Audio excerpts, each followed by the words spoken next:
پر tax. جناب speaker, اس امر میں کوئی شک نہیں کہ صاحب حیثیت افراد کی دولت کا بڑا حصہ پاکستان میں ریل اسٹیٹ سیکٹر میں موجود ہے۔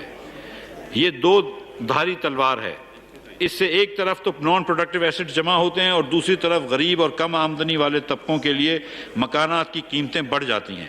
لہذا ہم اس عدم توازن کو درست کرنے کا ارادہ رکھتے ہیں۔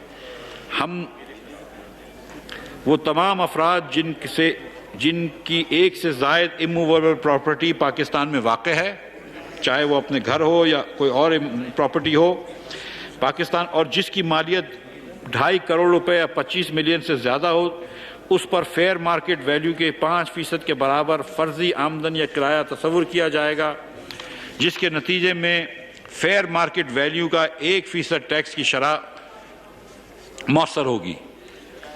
تاہم ہر کسی کا ایک عدد ذاتی رہائشی گھر اس ٹیکس سے مستثنی ہوگا۔ اموویبل پراپرٹی کی لین دین پر ٹیکس۔ جناب اسپیکر، موجودہ معاشی مشکلات صاحب حیثیت افراد سے جذبہ ایثار اور قربانی کا تقاضا کرتی ہیں، اور ضرورت اس امر کی ہے کہ صاحب ثروت طبقہ آگے بڑھ کر قومی تعمیر اور ترقی میں اپنا بھرپور کردار ادا کرے۔ لہذا ہم ٹیکس کے ایک ایسا نظام وضع کرنے کا ارادہ رکھتے ہیں جہاں تمام طبقات کے اثاثوں پر مساوی طریقے سے ٹیکس لگایا جائے۔ اب پاکستان میں واقع اموویبل پراپرٹی کے کیپٹل گینز پر 1 سال ہولڈنگ پیریڈ کی صورت میں 15% ٹیکس لاگو کرنے کی تجویز ہے، جو ہر سال 2.5% کی کمی کے ساتھ 6 سال کے ہولڈنگ پیریڈ کے بعد کی صورت میں 0 ہو جائے گا۔ مزید برآں فائلرز کے لیے پراپرٹی ٹیکس کی خرید و فروخت پر ایڈوانس ٹیکس کی شرح موجودہ شرح 1% سے بڑھا کر 2% کرنے کی تجویز ہے، جبکہ نان فائلرز کی حوصلہ شکنی کرنے کے لیے پراپرٹی کے خریداروں کے لیے ایڈوانس ٹیکس کی شرح بڑھا کر 5% کرنے کی تجویز ہے۔ ہائر انکم پرسنز پر ٹیکس۔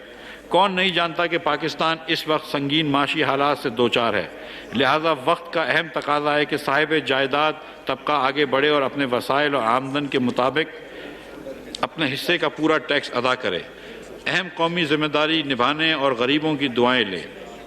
وقت آن پہنچا ہے کہ ٹیکس کا بوجھ غریب سے امیر کی طرف منتقل کرنے کے لیے تمام افراد بشمول کمپنیز اور ایسوسیشنز آف پرسن جن کی سالانہ آمدن 300 ملین روپے یا 30 کروڑ روپے سے زائد ہو، ان پر 2% ٹیکس ادا کرنے کی تجویز ہے۔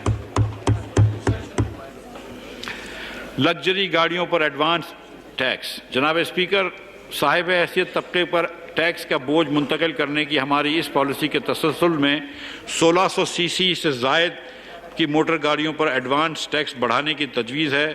مزید برآں الیکٹرک انجن کی صورت میں قیمت کے 2% کی شرح سے ایڈوانس ٹیکس بھی وصول کیا جائے گا۔